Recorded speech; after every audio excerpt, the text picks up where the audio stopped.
Valmiki Ramayana, Bala Kanda, Book 1. Sarga 43, Canto 43, Bhagirath. When Sagar thus had bowed to fate, the lords and commons of the state approved with ready heart and will Prince Anshuman his throne to fill. He ruled a mighty king, unblamed, sire of Dilipa, justly famed. To him his child and worthy heir the king resigned his kingdom's care, and on Himalaya's pleasant side his task austere of penance plied. Bright as a god in clear renown, he planned to bring pure Ganga down. There, on his fruitless hope intent, twice 60,000 years he spent, and in the grove of hermits stayed, till bliss in heaven his rites repaid. Dilipa then, the good and great, soon as he learnt his kinsman's fate, bowed down by woe with troubled mind, pondering long to cure, pondering long, no cure could find. How can I bring the mourner sighed to cleanse their dust, the heavenly tide? How can I give them rest and save their spirits with the offered wave? Long with he long with this thought his bosom skilled in holy discipline was filled. A son was born, Bhagirath named, above all men for virtue famed. Dilipa many a rite ordained, and 30,000 seasons reigned. But when no hope the king could see, his kinsmen from their woe to free, the Lord of men, by sickness tried, obeyed the law of fate and died. He left the kingdom to his son, and gained the heaven his deeds had won. The good Bhagirath, royal sage, had no fair son to cheer his age. He, great in glory, pure in will, longing for sons, was childless still. Then on one wish, one thought intent, planning the heavenly stream descent, leaving his ministers the care and burden of his state to bear. Dwelling in far Gokarna, he engaged in long austerity, with senses checked, with arms upraised, 5 fires around and o'er him blazed. Each weary month the hermit passed, breaking but once his awful fast.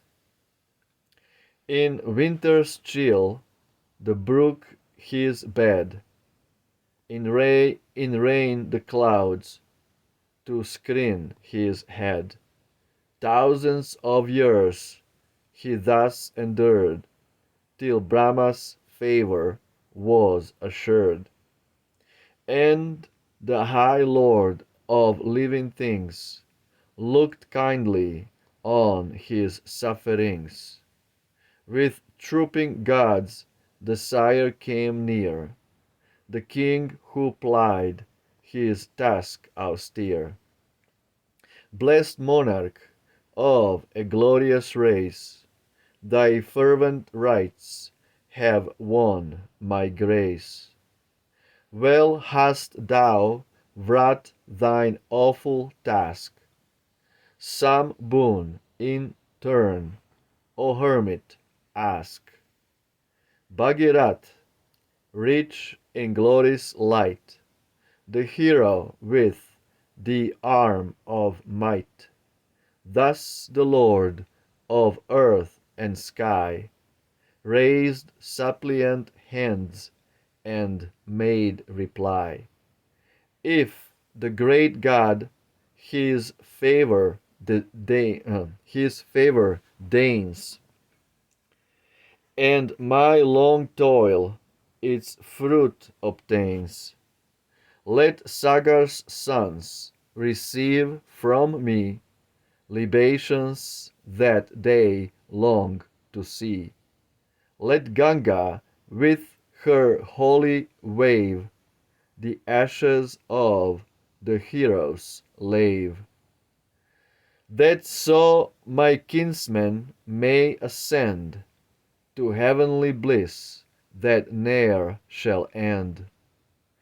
And give, I pray, O God, a son, nor let my house be all undone. Sire of the worlds, be this the grace bestowed upon Ikshwaku's race. The sire, when thus the king had prayed, in sweet kind words his answer made. High, high thy thought and wishes are, Bhagirath of the mighty car. Ikshwaku's line is blessed in thee, and as thou prayest, it shall be. Ganga, whose waves in Sarga flow, is daughter of the Lord of Snow. Win Shiva that his aid be lent to hold her in her mid-descent.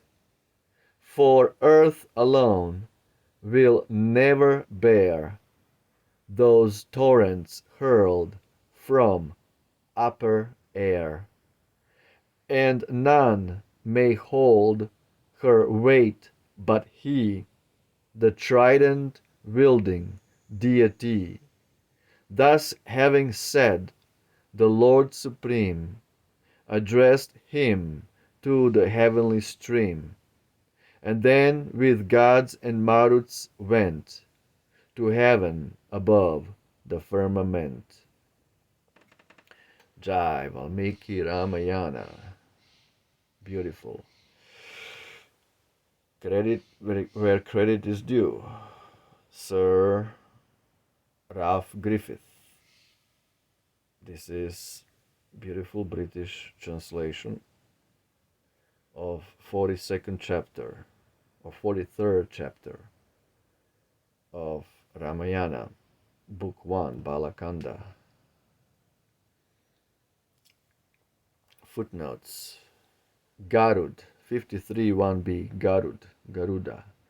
54.1, a famous and venerated region near the Malabar coast. 54.2, that is four fires and the sun.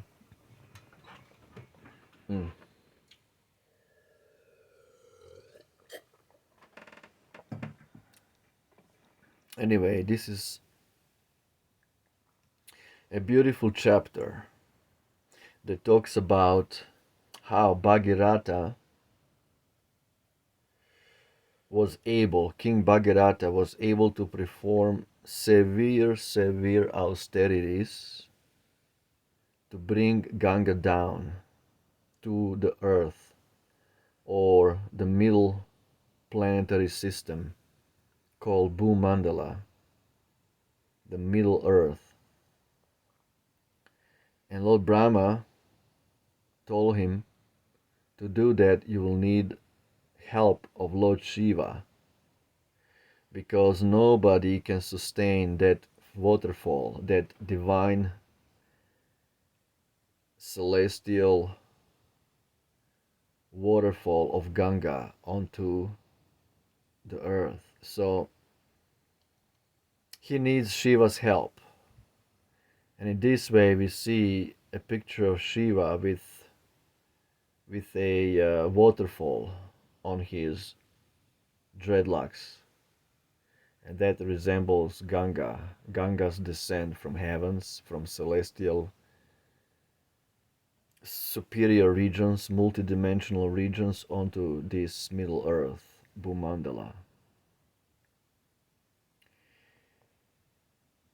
Very beautiful, but something I have noticed actually by reading these translations of our Freemason, super educated Freemason Ralph Griffith. I noticed something very, very important. Although he translates awesomely, he definitely translates to the point. But let's see now the Sanskrit itself. Let's check this out. The same chapter. Now, from Valmiki Ramayana.net. Okay, it says it's according to Ralph Griffith, it's 43rd canto or chapter or Sarga. But according to Valmiki Ramayana, is 42nd chapter. This is all due because Ralph Griffith, he also subtracted a couple of chapters and added something of his own. Definitely, that subtraction is what he added for sure. But anyway, so it's little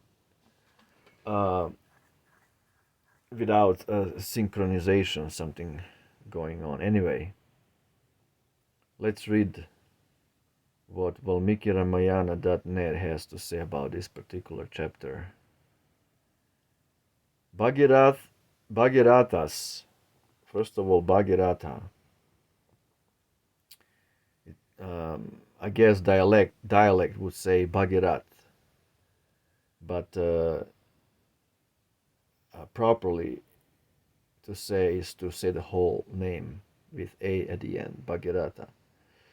Bhagiratha's effort to bring Ganga to earth is fulfilled. Amshuman and his son Dilipa could not make any effort to bring the divine river to earth.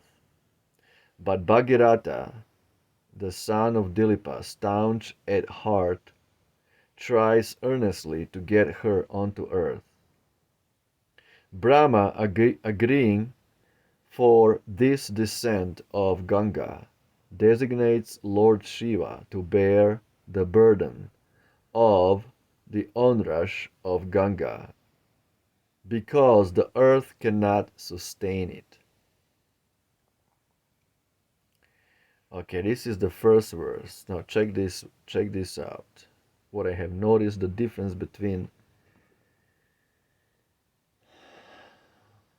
reading original Sanskrit texts and reading British translation by Ralph Griffith. There is some very special, subtle difference. Very special, subtle difference. Check this out. The verse itself almost literally starts with Rama, O Rama, Sagare, Kaladharmam Gate, gone on passing away by time's virtue of Sagara. Okay, check this out. When King Sagara passed away owing to the irrefutable virtue of time, the ministers and subjects of that kingdom are predisposed towards the highly honorable Amshuman to become their king, and they enthroned him accordingly.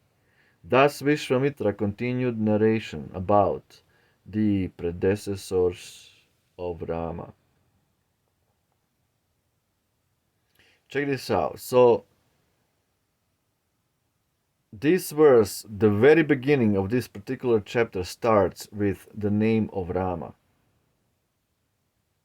Okay, with the name of Rama, because the whole idea is that all these ancient histories of the whole universe were described to Rama by great sage Vishwamitra. Okay, thus Vishwamitra continued narration about the ancestors of Rama. That's the very, very special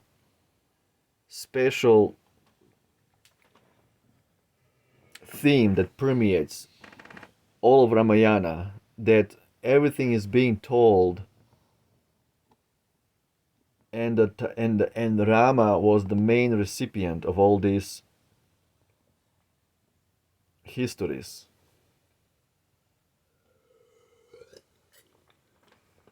And check this out now. Check this out.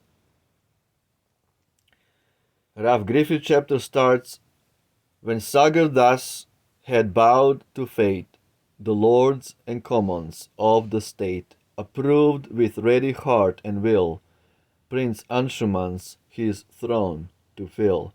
He ruled a mighty king unblamed, sire of Dilipa, justly famed. To him, his child and worthy heir, the king resigned his kingdom's care. Anyway, there is absolutely no mention of name Rama. That's what this Freemason Ralph Griffith did. He's telling the truth, he's translating truthfully, but only half truth.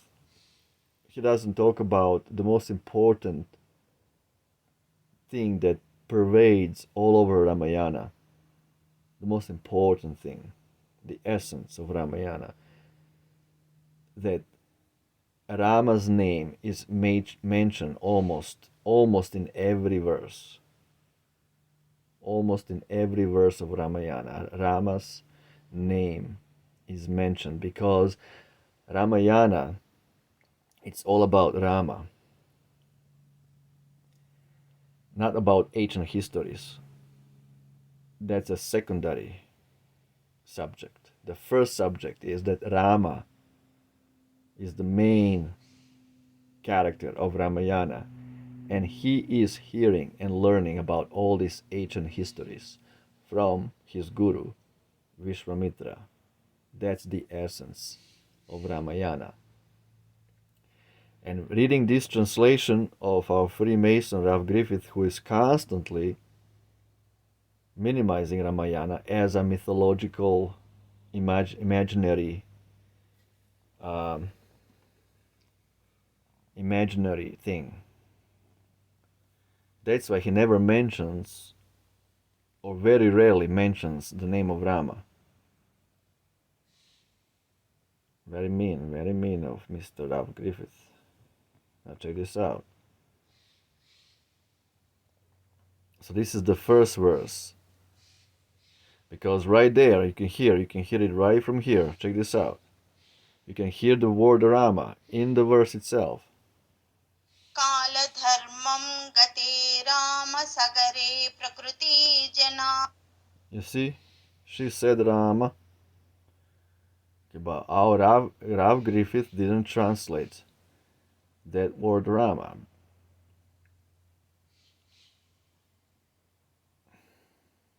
Now check this out. The second verse. Raghunandana. This is Guru Vishwamitra addressing Rama as Raghunandana, as the glorious descendant of Raghu dynasty, Lord Rama. Now check this out.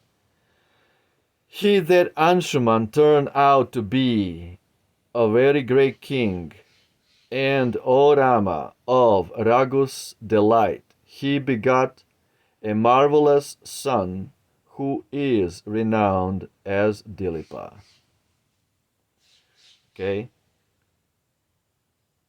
There is no need to address constantly Rama of Raghu's delight. O Rama, O Raghu's delight, O this or that. There is no need, right? Of course there is a need.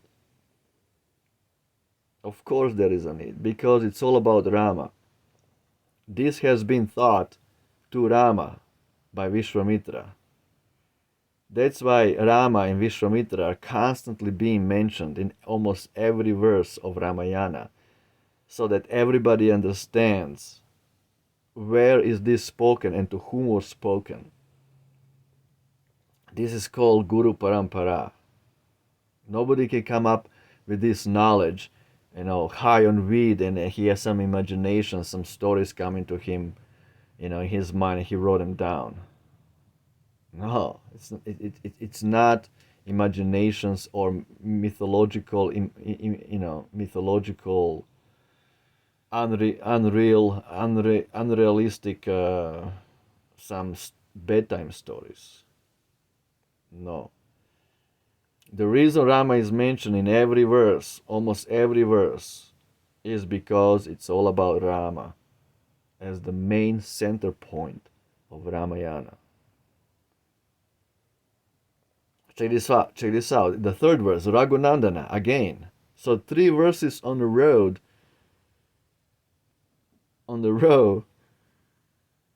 We are hearing the name Rama. Raghunandana means another name of Rama. So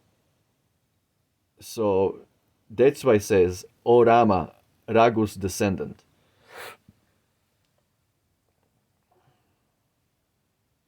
Assigning the kingdom to Dilipa, O Rama of Raghu dynasty, Anshuman undertook very stern ascesis on a pleasant peak of Himalayas, desiring the descent of river Ganga to earth. Ascesis. Such a stupid word. Ascesis.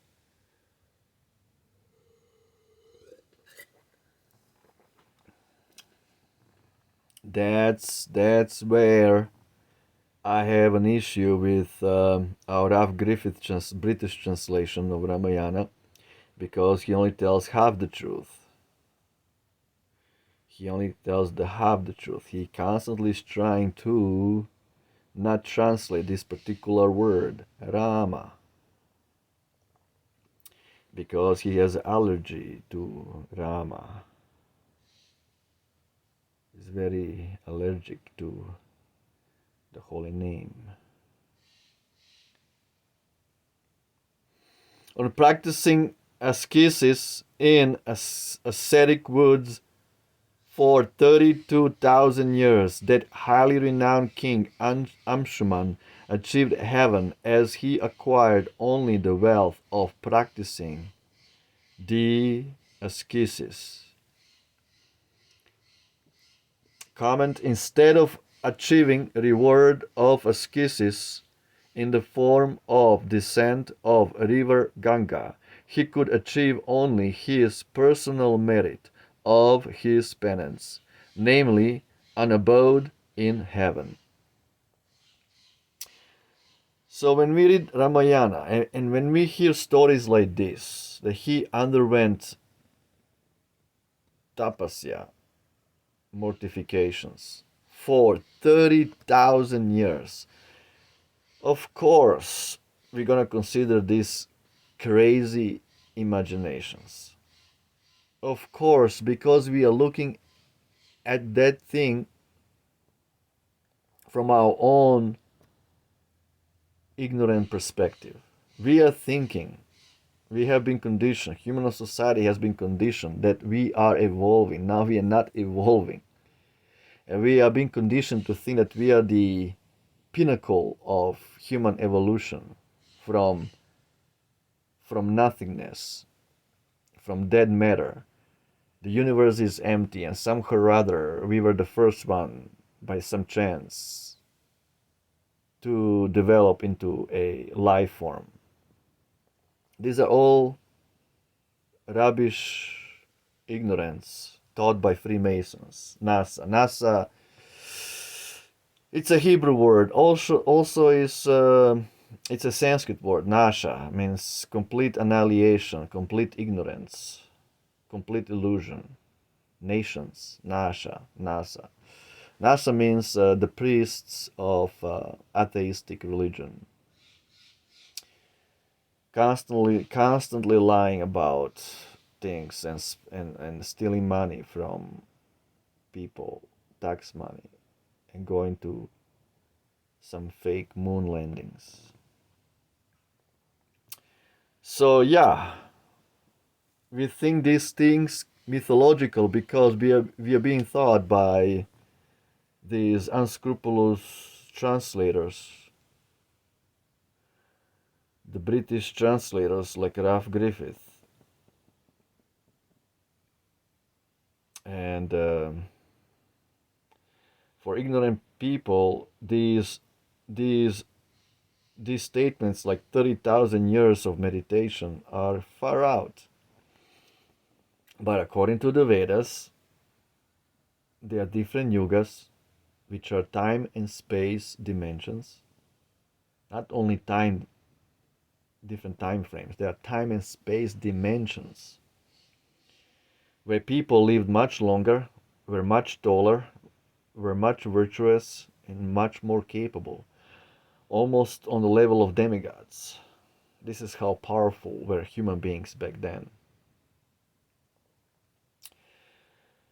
Exactly, what to speak of demigods? We cannot even comprehend the power of demigods. We have no problem constantly fulfilling this psychological need to glorify superhuman beings by watching these Marvel movies, these Freemasonic Marvel movies, where we have this notion, we are being inculcated with this notion that eventually we're gonna become superhumans and have these human powers. This is all worship of demigods. And yes, sometime in the long past, in some past life, long time ago, we were demigods at one point. But due to our sinful nature, we gradually descended to a very abominable way of life in Kali Yuga. Kali Yugans, it's a very abominable way of life. You can see this all over the place. There's so much lying, cheating, deceiving, politics, misinformation, propaganda, news propaganda, legacy media, mass media, media of mass destruction, things like that. You can see how we are so low class as a society. Super low class. Torturing animals for food and then people getting fat. And this is all arranged because the elites, they want people to be sinful, to go straight to hell. That's the whole design of materialistic civilization, materialistic hedonistic civilization, is to keep people in complete ignorance, make them sinful, and then suffer the next lives.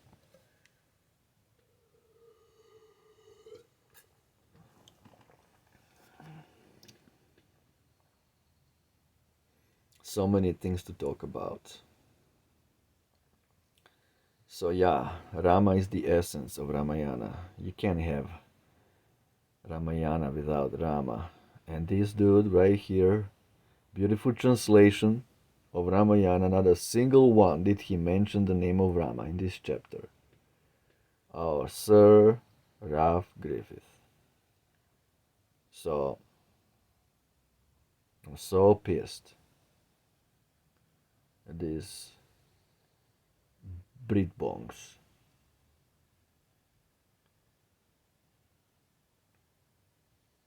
Okay, anyway, so many things to talk about. Jai Ramayana, Jai Rama, Jai Sitaram, Lakshmana, Ki Jai, Haribol.